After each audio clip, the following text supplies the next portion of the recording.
Hi there, Celia here again, now with a plan.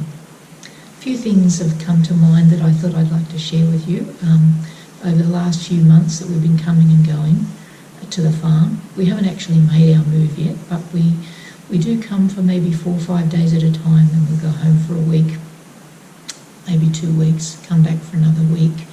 So each time we've come, we've learned something new. This time I thought I might share with you a couple of ideas about things that you probably should set up before you come full time, and one of those is the internet.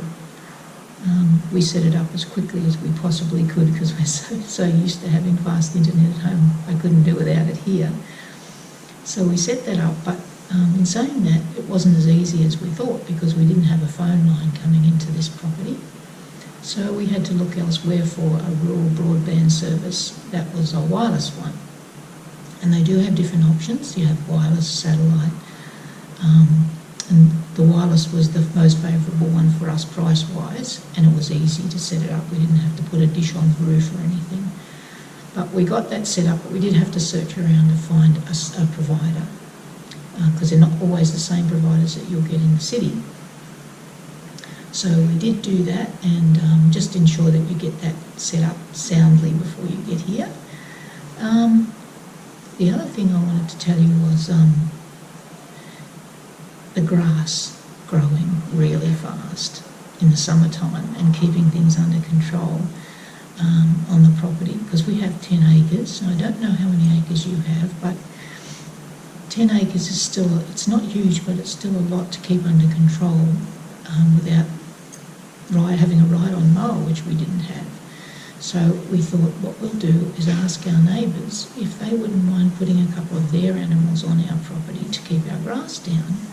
So one neighbour's put a couple of cows on, one neighbour's put a couple of sheep, and another neighbour's put a couple of horses. Now, we don't charge them for that because it's really a win-win situation. They are often in need of some extra pasture, and we were in need of something to keep our grass down.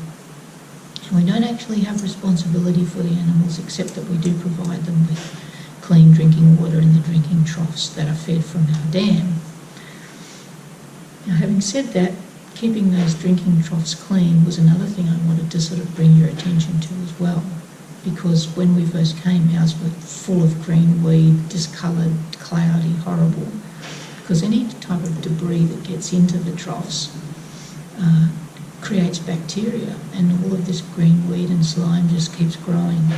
So short of having to empty them and scrub them out, I looked online to see what I could do, and I found out that just normal household bleach works fine. You just need to put a capful in and leave it for a few hours, go back, and you'll notice that lots and lots of that green weed is dying and settling on the bottom.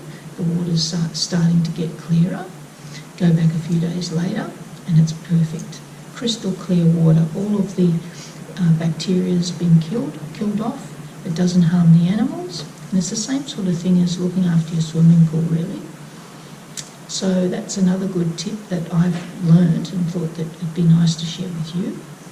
Keeping the drinking troughs clean, because it's so important that the animals have fresh drinking water. The other thing is security cameras.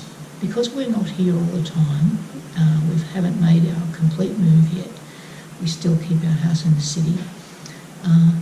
Having security cameras here was a huge asset.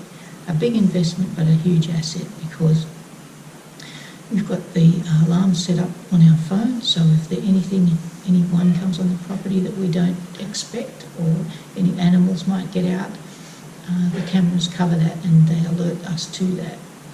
We've got some inside the house in case anyone was to break in, and we've got some outside, so that's definitely worth considering. A little bit of an expensive outlay, but worthwhile. So those things are the ones that I really wanted to bring to your attention at this time. And the next time I come to you, hopefully I'll have some footage of the inside of the old farmhouse that we're renovating. Really, really old shearing shed it was, and we've converted it into a living space. Nothing fancy, but perfectly livable for the time being. So hopefully I'll bring that to you to show you next time. So thanks for listening, and bye for now.